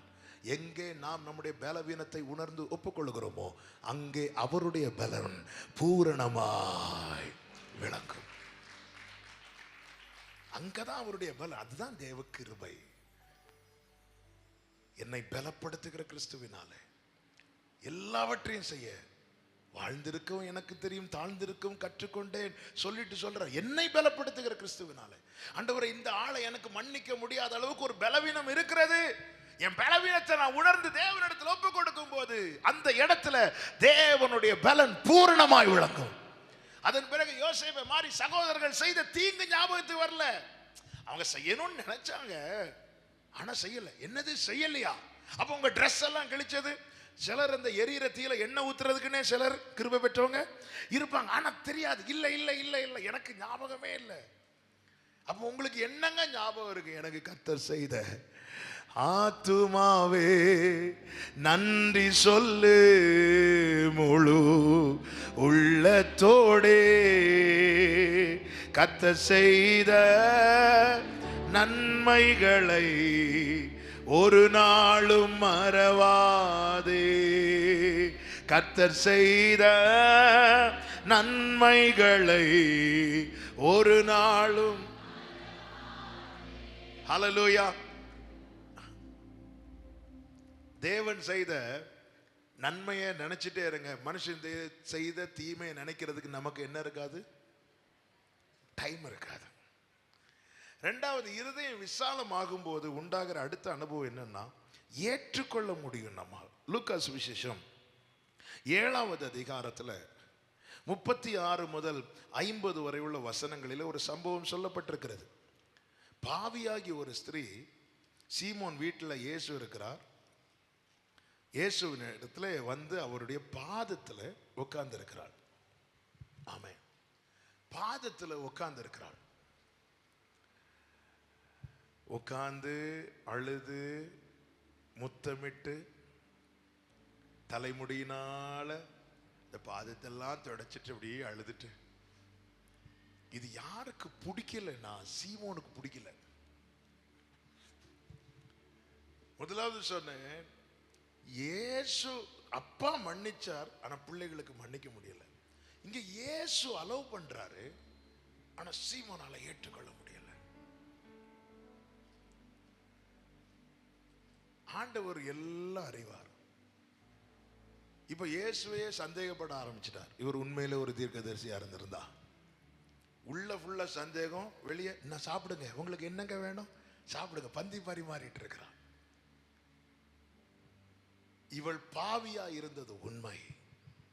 ஆனால் பாவத்தை விட மனதில்லாதவர்களுக்கு பாதத்தில் வந்து இருக்க முடியாது. இவள் பாவத்தில் பிடிக்கப்பட்டு இயேசுவுக்கு முன்பாய் கொண்டு வந்து நிறுத்தப்பட்டு கல்லெறிந்து மரிப்பதற்கு ஏதுவா இருந்தவள். ஆனால் தேவன் கிருபையாய் அவள் மேல் இருந்த ஆக்கினையை அகற்றி அவளுக்கு ஒரு புதிய வாழ்வை கொடுத்ததின் நன்றியாக மீண்டும் அவள் போய் பாவத்தில் இருக்காமல் இவள் இப்பொழுது பாதத்தில் வந்து அமர்ந்திருக்கிறாள். ஆனா சீமோன் என்ன பார்க்கிறான்னா, அவளுடைய இப்பொழுது இருக்கிற நற்கிரியை பார்க்காமல் பழையத. இவ எப்படி இருந்தா தெரியுமா? பழையது. இன்னைக்கு அநேகருடைய பழைய வாழ்க்கையை பார்த்து தேவன் அவனை ரட்சித்ததை கூட அவர்களால் அங்கீகரிக்க முடியவில்லை. தேவன் அவனை மன்னித்ததை, அவனை ஏற்றுக்கொண்டதை கூட அவர்களால் அங்கீகரிக்க முடியவில்லை. இவன் எப்படி இருந்தா தெரியுமா? இவங்க எப்படி இருந்தவங்க தெரியுமா? எனக்கு தெரிந்த ஒரு சகோதரர், அவர் வந்து ஒரு காலத்துல நல்லா குடித்து அந்த அளவுக்கு குடியை கெடுக்குங்கிறது மாதிரி அந்த குடும்பமே அவரோட பிரிஞ்சு போயிட்டு, அதுக்கப்புறம் அவர் தேவனால் உணர்த்தப்பட்டு அவர் தற்கொலை லெவலுக்கு போயிட்டார். அந்த இடத்துல தான் அவர் சூசைட் பண்றதுக்கு ஒரு துணியை ஃபேன்ல போட்டு கழுத்துல மாட்டும் போது அந்த துணி அத்து விழுந்து அப்படி காக்கப்பட்டு, அதன் பிறகு தேவ சமூகத்தில் வந்து அழுது ஒப்பு கொடுத்து எல்லாத்துக்கு மேல தேவன் ஒரு வெறுப்பை கொடுத்து கர்த்தர் கிருபையாய் சந்தித்து ரட்சித்து அபிஷேகித்து அவருக்கென்று பிரித்தெடுத்து ஊழியத்துக்கு ஒப்பு கொடுக்க வச்சிட்டார். இப்பொழுது அவர் கிருபையாய் ஊழிய பாதையில் இருக்கிறார். அவர் போகும்போது அவர் மனம் மாறுறதை ஏற்றுக்கொள்ள முடியாத ஒருத்தங்க. அவர் ரட்சிக்கப்பட்டதை எல்லார்ட்டையும் சொல்லல. இவன் ஒரு காலத்துல எப்படி குடிச்சிட்டு இருந்தான் தெரியுமா? சரி, ஒரு பாட்டு சொன்னீங்க, ஏன் அடுத்த பாட்டு சொல்ல மாட்டீங்க? இவன் ஒரு காலத்துல பாவத்தில் இருந்தவளை இயேசு எல்லார் மேலும் பிரமாண அந்த இடத்துல பாவம் இல்லாதவர்களை கல்லெறிய சொல்லுகிறார். அப்படின்னா கல்லு யாருதான் எறியணும்? இயேசுதான் எறியணும். ஆனா நான் உன்னை குற்றவாளியா தீர்க்கலமா, இனி பாவம் செய்யாத என்று தேவன் அவளை அனுப்பிவிட்ட போது அவள் அந்த நன்றியாக அந்த கிருபையை கனப்படுத்தும் விதமாக மீண்டும் போய் பாவத்தில் அமராமல் அவர் பாதத்தில் வந்து அமர்ந்திருக்கிறாள். இது இயேசுவால் அங்கீகரிக்க முடியுது, ஆனால் சீமோனால் அங்கீகரிக்க முடியவில்லை. பரிசுத்த ஆவி நம்மேல் ஊற்றப்படும் போது நம்முடைய இருதயங்களிலே தேவ அன்பு ஊற்றப்படுகிறதா? ஆனா நமக்குள்ள இந்த பரிசுத்த ஆவி கிரியை செய்யணுமே தவிர இந்த பரிசே ஆவி கிரியை செய்யக்கூடாது. என்ன பரிசே ஆவினா, நான் வாரத்துக்கு 2 தடவை உபவாசிக்கிறேன், நான் காணிக்கை கொடுக்கிறேன், ஆண்டவரே உமக்கு ஸ்தோத்திரம். அவனை மாதிரி நான் கிடையாது, அவனை மாதிரி நான் கிடையாது, அவளை மாதிரி நான் கிடையாது. மற்றவர்களோடு ஒப்பிட்டு மற்றவர்களை அற்பமாய் பார்க்கிறது, இது பரிசே ஆவி. ஆண்டவர் சொல்லுகிறார், அவன் அல்ல இவனே நீதிமானாக்கப்பட்டவனாய். யார அவன் சொல்லுவோம், யார இவன் சொல்லுவோம்? யார் அவன் சொல்லுவோம்? தூரத்தில் இருக்கிறவங்கள அவன் என்போம், பக்கத்தில் இருக்கிறவங்கள இவன். பரிசையும் ஜெபிக்க ஆரம்பிச்சுட்டான். ஸ்டேஜ் ஃப்ரண்ட்ல வந்து ஸ்டேஜில் இருந்த ஆண்டவர் இறங்கி ஓடிட்டாரு. வாசல்ல இருந்து ஒருத்தன் ஜெபம் பண்ணிட்டு இருக்கிறான், அவன் பக்கத்துல போய் நிற்கிறார். நம்முடைய ஜெபம் ஆண்டவரை நம் பக்கத்துல வர வைக்க வேண்டுமே தவிர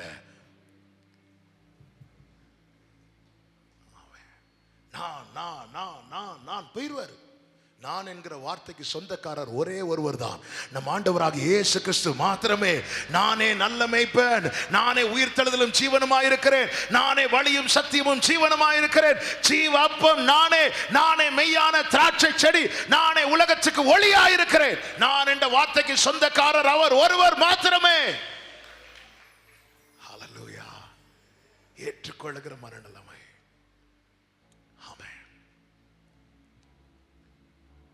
இந்த நிலைமை நம்முடைய வாழ்க்கைக்கு தேவை. பேதுரு பாருங்கள், பேதுரு கையில தான் பரலோக சாவியை கொடுக்கிறார். அவர் தான் எல்லா இடத்துல ஓபன் பண்ணி கொடுக்கணும். ஆனா இன்னும் புறஜாதிகள் மத்தியில் ஓபன் பண்ணாம இருக்கிறார். ஆண்டவர் வந்து தரிசனமே காட்டுறார். தேவன் சுத்தமாக்கினது நீ தீட்டா நினைக்காத, அப்படி நினைக்காத. நீ பரிசுத்த ஆவியை பெற்றவன் அல்லவா, நீ தெரிந்தெடுக்கப்பட்டவன் அல்லவா. ஆனாலும் பழைய மார்க்க வைராக்கியம் இன்னும் உன்னை இருதயத்தை விசாலமாக்க விடவில்லையே. ஆண்டவரே பேசுறார். பேதர் யோசிச்சுட்டு இருக்கிறார். இப்ப ஆண்டவர் இடைப்படுறார். சந்தேகப்படாம போ, சந்தேகப்படாம போ. அங்க போய் பார்க்கும் போதுதான் கொர்நேலியு வீட்டார் அனைவரோடு கூட காத்திருக்கிறார். பேதுரு உடைஞ்சிட்டார். அங்க போய், ஆண்டவரே என்னுடைய இருதய கடினத்தின் நிமித்தம் இவங்களுக்கு கிடைக்க வேண்டிய நன்மை கிடைக்காம போயிருந்திருக்குமே ஆண்டவரே. பேதுரு சொல்றார், உங்களுக்கு தெரியும் யூதர்கள் இப்படி எல்லாம் வரமாட்டாங்க, ஆனா கர்த்தர் என்கிட்ட பேசினார். ஆமென். தேவன் பட்சபாதம் உள்ள தேவன் அல்ல. பிரியமான கர்த்தருடைய பிள்ளைகளே, ஆமென். கிறிஸ்து என்கிற பேனர் கீழே வந்திருக்கிறோம். இங்கே யூதன் என்றும் கிரேக்கன் என்றும் வித்தியாசம் கிடையாது, அடிமை என்றும் சுயாதீனன் என்று வித்தியாசம் கிடையாது, ஆண் என்றும் பெண் என்று வித்தியாசம் கிடையாது, உயர்ந்தவன் தாழ்ந்தவன் என்று வித்தியாசம் கிடையாது, படித்தவன் படியாதவன் என்று வித்தியாசம் கிடையாது. கிறிஸ்துவுக்குள் நாம் அனைவரும் ஒன்றாயிருக்கிறோம். இந்த மனநலமை நமக்கு வேணும், ஏற்றுக்கொள்ளுகிற மனநலமை. பாருங்க, யோவான் ஸ்நானன் வனாந்திரத்திலே பிரசங்கிக்க ஆரம்பிக்கிறார், ஞான ஸ்நானம் கொடுக்கிறார். திரளான கூட்டம், திரள் கூட்டம் யோவான் பின்னாடி வராங்க. யோவான் பின்னாக திரள் கூட்டம், பெரிய பெரிய ஆபீசர்ஸ் வராங்க, மிலிட்டரியில இருக்கிறவங்க வராங்க, பரிசேயர்கள் வராங்க, வெளிநாட்டுல இருந்து வராங்க, எல்லாரும் வராங்க. யோவானுடைய பிரசங்கத்தை பார்த்திருக்கிறீங்களா? எல்லாம் அப்படி லெஃப்ட் ரைட் வாங்கிடுவார். ஞானஸ்நானம் எடுக்க வர்றவங்களை பார்த்து, விரியன் பாம்பு குட்டிகளே, நம்ம எல்லாம் அப்படி இல்லை. வருத்தப்பட்டு பாரம் சுமக்கிறவர்களே, பிரியமானவர்களே, கூப்பிடுறதுக்கு என்னெல்லாம் வார்த்தை உண்டோ. ஆனா யோவான் அப்படி கிடையாது. வரும்போதே விரியன் பாம்பு குட்டிகளே, அவ்வளவுதான். ஆனாலும் ஜனங்க வராங்க. அதுதான் கிருபை, அதுதான் கிருபை. உங்களுக்கு தேவன் எந்த கிருபையை தந்திருக்கிறாரோ அதை தைரியமாய் செயல்படுத்துங்கள். ஹalleluya, ஆமென். ஜனங்க வராங்க, திரளா வராங்க. இப்ப இயேசு என்றாகிறார். இயேசு ஊழியத்தை ஆரம்பிக்கிறார். இயேசு ஊழியத்தை ஆரம்பிக்கும் போது யோவானிடத்திலிருந்து அந்திரேயா இயேசுவோடு போக ஆரம்பிக்கிறான். இப்போ இங்கே வந்த கூட்டம் குறையுது, அங்க கூட்டம் ஜாஸ்தி ஆகுது. உடனே யோவானுடைய சீஷர்கள் வந்து சொல்றாங்க, யோவானே, நீங்க ஒருத்தருக்கு ஞான ஸ்நானம் கொடுத்தீங்கல்ல, அவரை இப்ப நிறைய பேர் ஃபாலோ பண்றாங்க. உடனே யோவான் சொல்றாரு, இங்க பாருப்பா, பரத்திலிருந்து ஒருவனுக்கு கொடுக்கப்பட்டால் ஒழிய ஒன்று செய்ய மாட்டான். அவர் பெருகணும்னு பிதாவின் சித்தம் இருக்குமானா அவர் பெருகட்டும், நான் சிறுகட்டும். இதுதாங்க ஏற்றுக்கொள்ளுகிற மனநிலைமை. என்னை விட வளர்ந்துட்டாரா, போடு ஜபத்தை, போடு உபவாசத்தை. என்னை விட வளர்ந்துட்டாரா, விடக்கூடாது. உடனே அவருக்கு பழையதை நோண்டு, அவருடைய பிளாஷ்பேக்கை நோண்டு, எடுத்து போடு யூடியூப்ல. அவர் பெருகட்டும், நான் சிறுகட்டும். நான் மீண்டும் சொல்லுகிறது, பேசுறது ரொம்ப ஈஸி. ஆனா ஒருத்தங்க வளர்றாங்கிற செய்தி வரும்போது நம்முடைய இருதயம் இப்படிப்பட்ட மனநிலைமை அடையவில்லை என்றால் நம்முடைய இருதயம் இன்னும் குறுகிதான் இருக்கிறது. ஆமென். சபையில வர்ற விசுவாசிங்க, ஆண்டவரே இவங்க என்னை விட நல்லா இருக்கட்டும்னு நம்ம மனசார ஜெபம் பண்ணா அதான் கிங்டம் மைண்ட். இயேசு மனசை பார்த்தீங்களா? பொதுவாகவே பழைய காலத்து நிறைய கலைகள் எல்லாம் அழிய காரணம் என்னவென்றால், தங்களுக்கு அடுத்தவர்களுக்கு தங்களுக்கு தெரிந்த 10ல் 9 சொல்லி கொடுப்பாங்க, 1 மறைச்சிருவாங்க. ஏன்னா 10 சொல்லி கொடுத்தா இவன் எனக்கு மேலே போயிடுவான். அடுத்து இவங்களுக்கு 9 தெரியும், இவங்களுக்கு அடுத்து வரவங்களுக்கு 8 சொல்லி கொடுப்பாங்க, 1. இப்படி வந்து வந்து இப்போ போர்டு மட்டும் இருக்கு, ஆனா உள்ள சரக்கு இல்லை. போர்டு மட்டும் இருக்கு, உள்ள ஒண்ணுமே இல்லை. ஆனா இயேசு அப்படி இல்லை. என்னை விசுவாசிக்கிறவன் நான் செய்யற கிரியைகளை மட்டும் இல்ல, அதை விட ஜாஸ்தியா, அதை விட ஜாஸ்தி. இதுதாங்க கிறிஸ்துவின் சாயல். ஒருத்தங்க வளர்றாங்க, நல்லா இருக்கட்டும் ஆண்டவரே, நல்லா இருக்கட்டும். ஆமென். மூன்றாவதாக, இருதயம் விசாலமாகும் போதுதான் வாழ்த்த முடியும், ஒருத்தங்களை வாழ்த்த முடியும். மரியாளை கேப்ரியல் தூதன் வந்து சந்திக்கிறார். சந்திக்கும் போது இப்படி, நீ கர்ப்பவதி ஆகி ஒரு குமாரனை பெறுவா, இயேசு என்று பெயரிடுவாய் சொல்லும் போது, இது எப்படி ஆகும், நான் புருஷனை அறியேனேன்னு சொல்லும் போது எலிசபெத்தை குறித்து சொல்லுகிறார். மலடி எண்ணப்பட்டவளுக்கு இப்பொழுது 6வது மாதம். இப்ப எலிசபெத் வயிற்றுல யார் இருக்கிறா? எலிசபெத் வயிற்றுல யார் இருக்கிறா? யோவான். மரியாள் வயிற்றுல யாரு? யார் பெரியவங்க?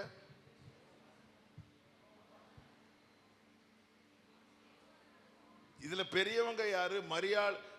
இயேசுவை சுமக்கிற மரியாளா, யோவானை சுமக்கிற?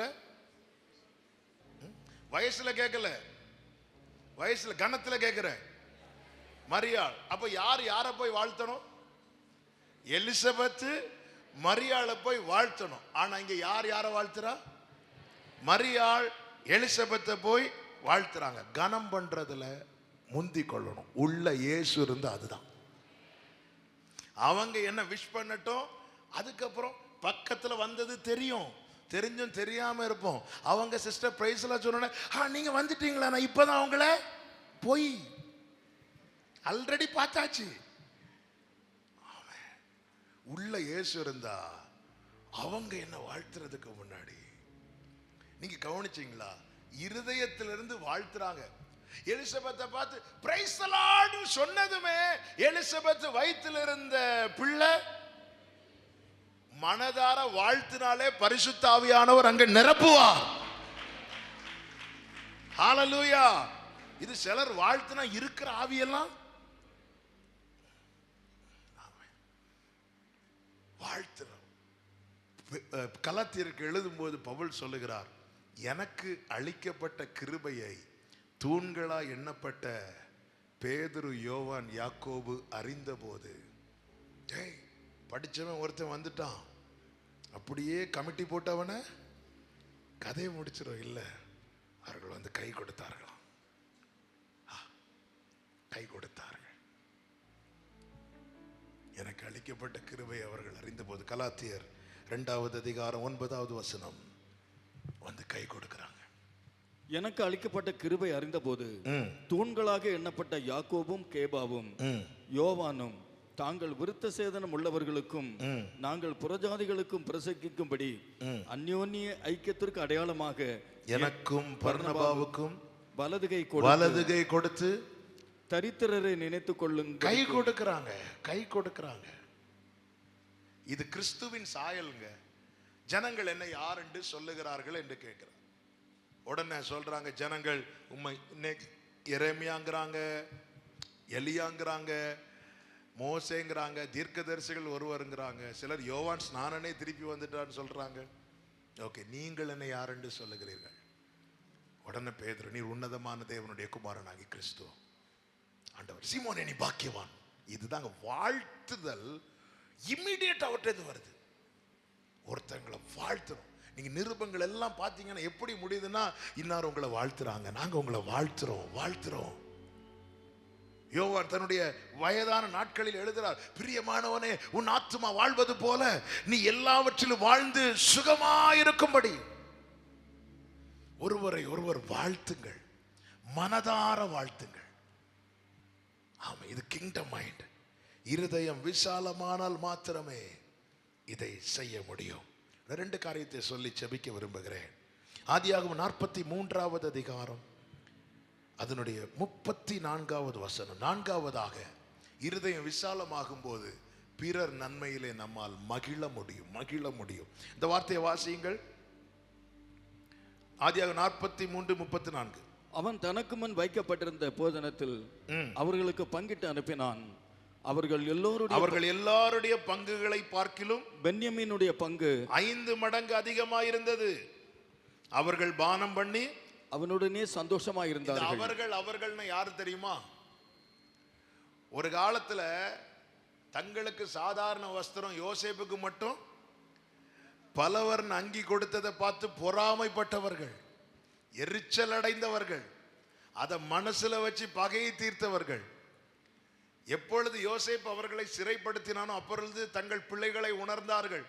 அன்னைக்கு நம்ம சகோதரன் செய்ததுக்கு நாம இறங்காம போனோம், அதனால இந்த தண்டனை என்று தங்கள் பிள்ளைகளை உணர்கிறார்கள்.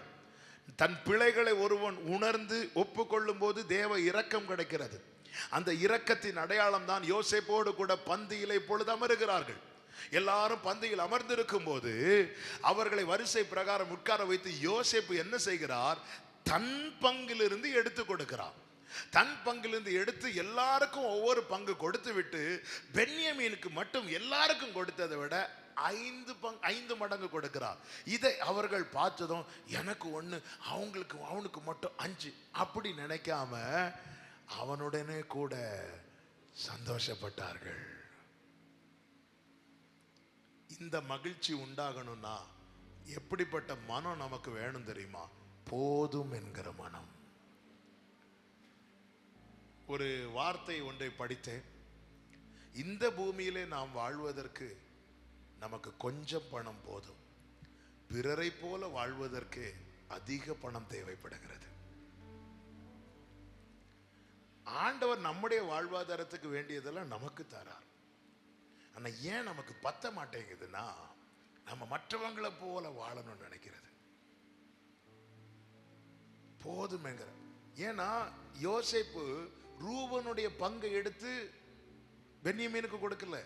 யோசேப்பு தன்னுடைய பங்கிலிருந்து எல்லாருக்கும் எடுத்து கொடுக்கிறார். அதிலே பென்யமீனுக்கு 5 மடங்கு கொடுக்கிறார். எபேசியர்ல சொல்லப்பட்டிருக்கிறது, தேவன் தம்முடைய ஈவின் அளவுக்கு தக்கதாய் அவனுக்கு கிருபையை பகிர்ந்தளிக்கிறார். மலையிலிருந்து இறங்குறதுக்கு நம்மில் வெளிப்படுகிற எனர்ஜியை விட மலையில ஏறும்போது நம்மில் வெளிப்படுகிற எனர்ஜி அதிகமா இருக்கும். சிலருக்கு கிருபை கர்த்தர் ஜாஸ்தியா கொடுப்பார்.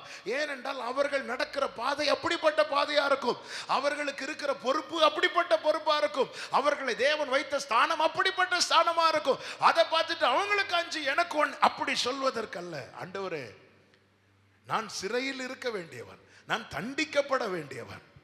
நான் வந்ததே ஒருவேளை ஆகாரத்தை வாங்கி புசிக்க வந்தேன்.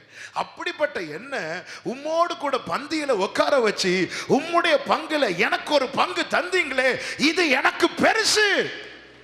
இப்படி பார்க்கிற மனம் நமக்கு வந்துட்டுன்னா பென்யமீனுக்கு 5 அல்ல 50 மடங்கு கொடுத்தாலும் நாம் அவனோடு கூட சந்தோஷப்படுவோம். இன்னைக்கு நமக்கு கொடுக்கப்பட்ட நன்மையில நாம் வெளிப்படுத்த வேண்டிய மகிழ்ச்சியை பிறருடைய நன்மையை பார்த்து பொசுக்குன்னு போகுது. ஆண்டவர் என்ன சொன்னார்? எண்ணத்தை உண்போம், எண்ணத்தை உடுப்போம். இதுக்காக நீ கவலைப்படாத. முதலாவது தேவனுடைய ராஜ்யத்தை தேடுங்கள், அப்பொழுது இவைகளெல்லாம் எவைகளெல்லாம் எது எது உனக்கு தேவையோ அவைகளெல்லாம் கூட கொடுக்கப்படும். ஆமென், ஹல்லேலூயா. சில நேரத்தில் இஸ்ரவேலரை தேவன் நடத்தின பாதையை பாருங்க. முதல்ல எப்படி நடத்துறாருன்னா அன்னன்னைக்கு கொடுக்கிறார். அடுத்து எப்படி நடத்துகிறார்னா ஓய்வு நாளுக்கு முந்தின நாள், அதாவது அடுத்த நாளுக்கும் சேர்த்து முந்தின நாள் கொடுக்கிறார். அடுத்து தேவன் கானான்ல கொண்டு போய் எப்படி நடத்துகிறார்? தலைமுறை தலைமுறைக்கு வேண்டியதை கொடுத்து நடத்துகிறார். தேவனால எப்படி வேணாலும் நடத்த முடியும். இன்னைக்கு கர்த்தர் ஐயோ நாளைக்குள்ளது நாளைக்கு தான் கிடைக்கும் அப்படி நடத்துறாரா?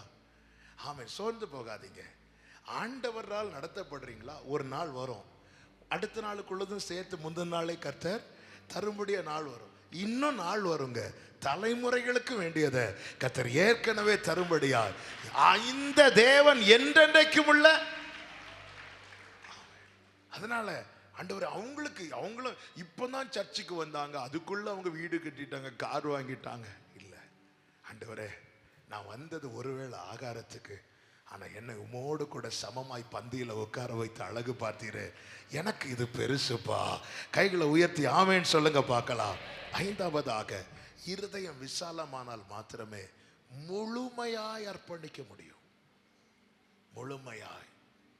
கர்த்தர் முட்செடியிலே எழுந்தருளி மோசேக்கு தம்மை வெளிப்படுத்துகிறார், அடையாளங்களை காண்பிக்கிறார், அற்புதங்களை காண்பிக்கிறார். மோசையால அர்ப்பணிக்க முடியவில்லை வேற யாரையாவது. ஏன்? மோசேக்குள்ள நிறைய வருத்தமான காரியங்கள். அதுல ஒன்று என்னவென்றால் 40 வருஷத்துக்கு முன்னாடி இந்த ஜனங்களுக்கு நான் நன்மை செய்ய போனேன், என்னை தள்ளிட்டாங்க. நான் இந்த 40 வருட வனாந்தரத்தை அனுபவித்தது நான் ஒரு தீமை செஞ்சதுனால அல்ல, நான் ஒருத்தங்களுக்கு நன்மை செய்ததுனால. நான் எப்படி அரண்மனையில் வாழ்ந்தவன், எல்லாவற்றையும் கட்டு தேர்ந்தவன். ஆனா அப்படிப்பட்ட நான் அந்த ஜனத்துக்கு என் சகோதரர்கள் இவ்வளவு கஷ்டப்படுறாங்களே, நான் போய் பார்க்க போனா உன்னை எனக்கு தலைவனா வச்சது யாருன்னு சொல்லி என்னை தள்ளிட்டாங்க. ஆண்டவர் வேற யாரையாவது அனுப்புங்க, வேற யாரையாவது அனுப்புங்க. ஆண்டவர் விடல. ஆண்டவர் இடைப்பட ஆரம்பிக்கிறார், ஆண்டவர் பேச ஆரம்பிக்கிறார். ஒரு கட்டத்தில் வேற யாரையாவது இந்த ஜனங்க வேண்டாண்டவரே தள்ளின அதே மோசே தெய்வ பிரசனை எப்படி மாற்றினது தெரியுமா? மோசே சொல்றார், ஆண்டவரே இந்த ஜனத்தை நீர் அழிப்பீரானால் உம்முடைய புஸ்தகத்திலிருந்து என் பேரை வெட்டிருங்க ஆண்டவரே. ஆமென். தேவ பிரசனை ஒருவனுடைய இருதயத்தை எப்படி விசாலமாக்குகிறது பாருங்கள். அது மாத்திரமல்ல, ஆண்டவர் என்ன சொன்னாலும் மோசே எஸ் எஸ் எஸ். 40 days ஃபாஸ்டிங் இருக்கிறார், இரவு பகல் 40 days ஃபாஸ்டிங் இருந்த மோசேட்ட கர்த்தர் சொல்றார், என் கண்ணில் உனக்கு கிருபை கிடைச்சது மோசே, உனக்கு நான் என்ன செய்யணும்? மோசே சொல்ற, எனக்கு உங்க க்ளோரியை பார்க்கணும், உங்க மகிமையை பார்க்கணும். ஆண்டவர் சொல்றார், அப்படியெல்லாம் பார்த்துட்டு உயிரோடு இருக்க முடியாது, எனக்கு பார்க்கணும் ஆண்டவரே. அப்போ ஒன்று செய், விடியற் காலையில் ஆயத்தமாக. எஸ். நீ கற்பலைகள் 2 அணை வெட்டி எடுத்துட்டு வா. எஸ். உன் கூட ஒருவரும் வரக்கூடாது. எஸ். நீ அதிகாலையிலே இந்த மலையில ஏறணும். எஸ். இந்த மலை எங்கும் ஆடு மாடுகள் எதுவும் மேயக்கூடாது. ஓகே. எல்லாத்துக்கும் எஸ் சொல்றான். எப்படிங்க முடிந்தது? இருதயம் விசாலமானால் இந்த கற்பனைகளின் வழியாய் ஓட முடியும். அந்த மோசேதான் தேவ சாயலை கண்டார். அவன் மலையிலிருந்து இறங்கின போது அதுவரை வெளிப்படாத குளோரி இப்பொழுது ஜனங்கள் மத்தியிலே வெளிப்பட ஆரம்பிக்கிறது. மோசேயின் முகம் பிரகாசித்தது. ஆரோனும் மிரியாமும் மோசேக்கு விரோதமாய் பேசும்போது கர்த்தர் கூப்பிட்டு சொல்லுகிறார், இங்க பாருப்பா, நீங்க உங்க டியூட்டியை பாக்குறீங்க. ஆசாரியன்னா ஆசாரிய வேலை செய்யற, நீ வர்ஷிப் லீடர்னா வர்ஷிப் லீடர் வேலை செய்யற, தீர்க்கதரிசி வேலை செய்யறான். அதே மாதிரி மோசே மேய்ப்பன் அவன் வேலையை செஞ்சுட்டு போயிருக்க வேண்டியது. அவன் அதோடு நிறுத்தாமல் அவன் என் சாயலை காண்கிறான். நான் ஊழியத்துக்கு வந்துட்டேன், மெசேஜ் எடுத்து தான் ஆகணும், வர்ஷிப் பண்ணி தான் ஆகணும் என்கிற நிலையை தாண்டி கர்த்தருடைய சாயலை காணும்படியாக அவர் சொல்லுகிற எல்லாத்துக்கும் நான் எஸ் சொல்லணும்னா எனக்கு அந்த விசாலமான இருதயம் தேவை. பிரியமானவர்களே, கிறிஸ்துவின் சாயல் நம்மில் வெளிப்படும் போது உலகம் வேதத்தை நம் வாழ்க்கையிலே படிப்பார்கள். நாம் நம் கையில் வைத்திருக்கிற வேதத்தை உலகம் நம்மில் படிக்கும்படியாக தான் கர்த்தர் நம்மை அவருடைய நிருபங்களாக வைத்திருக்கிறார். தேவ சாயலாக மாறி தேவனோடு இருக்க போகிறோம். டே பை டே புதிதாக்கப்படுகிற, நீங்க கவனிச்சீங்கன்னா தெரியும், எந்த அற்புதம் செய்யறதுக்கும் இயேசு எங்கேயும் உட்காரல. ஆனால் சுத்திகரிக்க மட்டும் மல்கிய 3:3 சொல்லப்பட்டிருக்கிறது.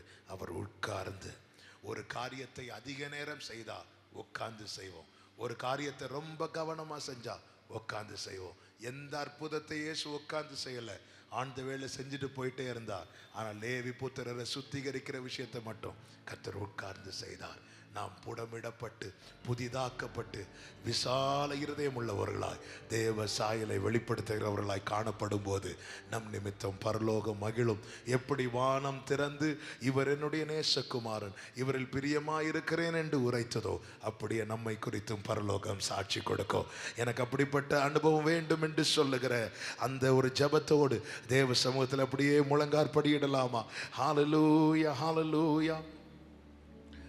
Thank you Jesus. தேவ சாயல் ஆக மாறி தேவனோடிருப்பே, நானும் தேவனோடிருப்பே. தேவ சாயல் ஆக மாறி தேவனோடிருப்பே, நானும் தேவனோடிருப்பேன். அந்த நாளும் நெருங்கிடுதே, அதிவிரைவாய் நிறைவேறுதே. அந்த நாளும் நெருங்கிடுதே, அதிவிரைவாய் நிறைவேறுதே. மண்ணின் சாயலை நான் களைந்தேத்தம் விண்ணவர் சாயல் அடைவேன். விண்ணவர் சாயல். 2 கைகளை உயர்த்தி பாடுவோம். தேவ சாயல் ஆக மாறி தேவனோடிருப்பே, நானும் தேவனோடிருப்பே. வாஞ்சையோடு கேட்கலாமா? தேவ சாயல் ஓரபலகதரா. இந்த நல்ல அனுபவத்தில் எங்களை நடத்துங்க. எங்கள் இருதயத்தை கிருபையாய் விசாலமாக்குவீராக. ஆமென்.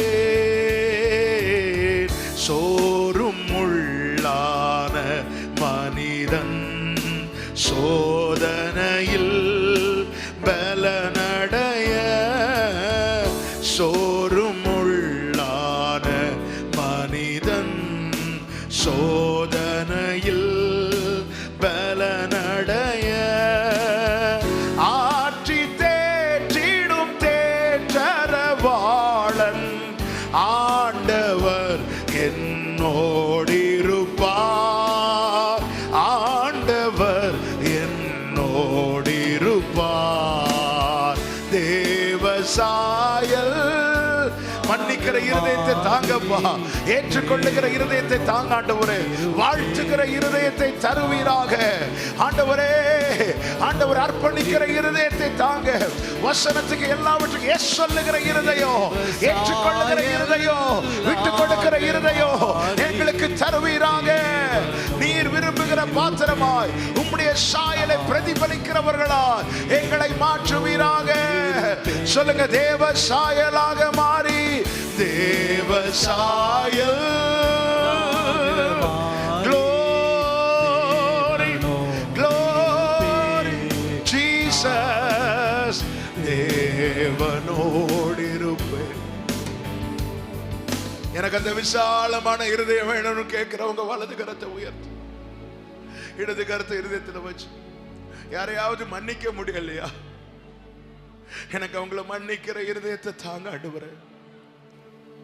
அந்த நபருக்கு பெயரை சொல்லி ஆண்டவர்கிட்ட ஒரு வார்த்தை கேட்க முடியுமா? இந்த பர்சனை என்னால மன்னிக்க முடியல. நீங்க மன்னிச்சிட்டீங்கன்னு அவங்களுக்கே கர்த்தர் உங்களை ஆசீர்வாதமா வைப்பா. ஆமென். இது தேவ சாயலை பிரதிபலிக்கிறது. Thank you Holy Spirit. Thank you Holy Spirit. Thank you Holy Spirit. என் இருதயத்தை விசாலமாக்கும். என்னை நோக்கி வருகிற அத்தனை தேவ வார்த்தைக்கு நான் எஸ் சொல்லணும்பா. உலகத்துக்கெல்லாம் எஸ் சொல்றேன், ஆனா உம்முடைய வார்த்தைக்கு நான் நிறைய நோ சொல்லிட்டு இருக்கிறேன். எல்லாத்துக்கும் எஸ் சொன்ன மோசே எப்படி மகிமையை கண்டானோ, வார்த்தைக்கு எஸ் சொல்லி பாரு சகோதரா, சகோதரி. அற்பமாய் பார்த்தவர்கள் உங்கள் முகத்தை கூட ஏறிட்டு பார்க்க துணியாத அளவுக்கு தெய்வ பிரசன்னம், தேவ மகிமை உங்க மேல பிரகாசிக்கும். நல்ல இருதயத்தை எங்களுக்கு தாங்க. உடைய இருதயத்தை கிருபையாய் விசாலமாக்கு. எங்கள் இருதயத்தை விசாலமாக்கி உடைய கற்பனைகளின் வழியாய் எங்களை ஓட பண்ணுவீராக. இயேசு கிறிஸ்துவின் நாமத்தில் பிதாவே. அவன் நல்ல